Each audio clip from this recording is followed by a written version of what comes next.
Welcome to Bloodbath and Beyond. Today we review Room for Rent. She'd kill to find a decent man. Directed by Tommy Stovall, starring Lin Shaye, Oliver Rayon, and Valeska Miller. This movie's about Joyce, a recent widow who's a bit lonely and decides to rent out part of her house, almost like an Airbnb, just so she has somebody around, but also help pay the bills. Everything seems pretty solid, but in Joyce's grief, she becomes clingy and very obsessed with the people that are staying at her house. So what do we like? Firstly, this movie is one of the most uncomfortable movies I've ever watched. The entire film, I had knots in my stomach because it's very like cringy. Because you can see the obsession in Lin Shaye's character Joyce with the people that are in the house, and you can see the people in the house recognizing her little obsessions, and it just makes you really tense and nervous for like everything. You're like, is Joyce gonna snap? Is she gonna do anything really weird? Like, what is she doing? She's kind of going crazy a little bit. And she does do some very weird things to the people who are staying at her house. And it's awkward, but that's what's great about this film. You're sitting here and Lin Shaye is giving probably one of the best performances I've seen her do in a long time.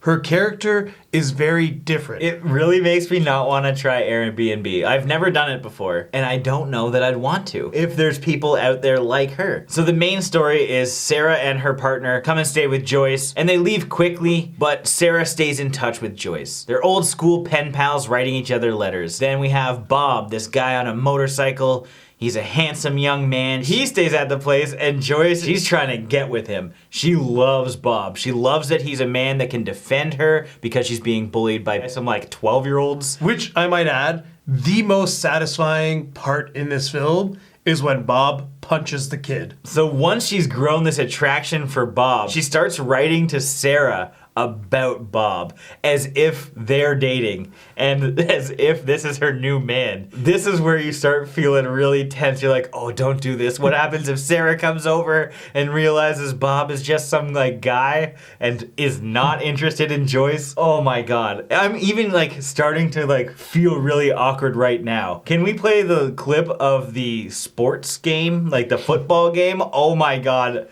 that was the worst. I love football. Oh my God, it's an amazing play. Amazing. Come on, ref. What? Come on, ref.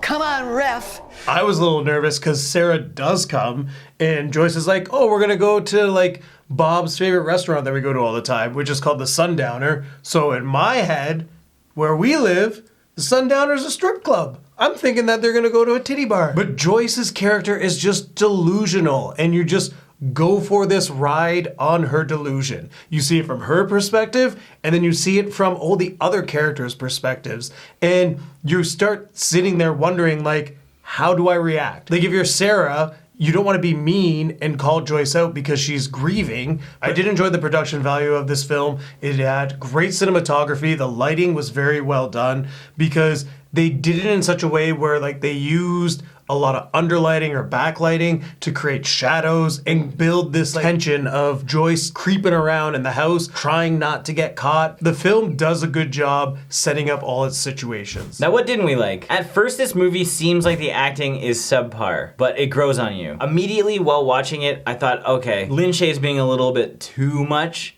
But once you kind of figure out her character, you realize that she's actually really doing a good job. But at first I was kind of thrown off. So I wouldn't recommend watching a trailer, to be honest. It's also worth noting that despite what the poster looks like, this isn't a slasher movie. It's more of just like an atmospheric, tension-driven film more than it is what you might expect from some of the stills that you see. Even though the way the characters interact with each other seems off, and that's how it's supposed to be with the film, it isn't natural. A lot of things that happen, especially near the end when like Joyce and Bob are actually in the middle of a conflict, things don't turn out how you would assume they turn out. Because like if someone is snooping around my stuff that's a stranger, I'm out. Yeah, especially if it's like an Airbnb, I'm just leaving. But like people stay. I get why they did it, but it just doesn't feel right for something that is coming off as so real. Now it's time for our final thoughts and ratings. This was a fun little indie feature that has Lin Shaye in potentially her best performance to date. Her acting was incredible and it made me feel so awkward the entire time, and that was exactly her purpose. This movie did something that not a lot of movies do, is it makes me feel something that I don't often feel, and it's just completely overwhelmed with anxiety. If you can feel anxious from the beginning to the end of a film, they've done something right when it comes to the tension and just the atmosphere that they're setting up with the various situations that continue to build on each other and amplify the awkwardness. It was extremely well done. Our characters all did a really good job, but there are a couple unrealistic reactions to different scenarios, but nothing really took me out of the film, so I'm gonna give this 4 showing those hooligans who's boss out of 5. This film does a good job telling a story and creating these situations without having a lot going on. The film itself pretty much takes place in Joyce's house, and she only interacts with 2 to 3 characters at most at a time. And that's it. It's a slow burn, but they do a really good job executing this uncomfortable tension. It's gonna have you feeling uneasy. This kind of stuff could very well happen in real life. There's no like gore, there's nothing grotesque, other than what Joyce is doing is just awkward. Lin Shaye does an amazing job in this film. All the acting is believable from all of our characters. But it's disappointing because the situations that the characters are put in, they don't react how they should react. It's very unrealistic. This is definitely a film I would recommend. It's awkward, it's uncomfortable, and it tells a great story. So with that being said, I'm gonna give this film 4.5 erotic books out of 5. You've checked this one out before. It's one of my favorites. As always, thank you for watching. Like this video and comment below with your thoughts on the film if you've seen it. If you haven't and you do want to check it out, there are links in the description where you can find it. And if this is your first time here, make sure you subscribe to the channel, stay updated with everything Bloodbath and beyond.